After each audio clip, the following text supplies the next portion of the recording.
Hello दोस्तों, नमस्ते, प्रणाम। किशन बानी लो आप लोग आशा करते हैं आज बहुत अच्छा खबर। आज हम आप लोग के एगो चुटकुला मजेदार झूमर गीत सुनाते हैं। आप लोग के कैसा लगे कमेंट कर। सखी ससुरे के हाल का सुनाई, पिया जी अंग्रेजी में बोले।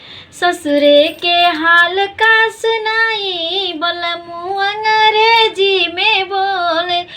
जब पिया जी मुझसे वाटर मांगे, जब जब पिया जी मुझसे वाटर मांगे, लेके मैं दौड़ी टमाटर, पिया जी अंग्रेजी में बोले। लेके मैं दौड़ी टमाटर, पिया जी अंग्रेजी में बोले। सखी ससुरे के हाल का सुनाई, पिया जी अंग्रेजी में बोले। जब सैया जी मुझके वाइफ बोलावे,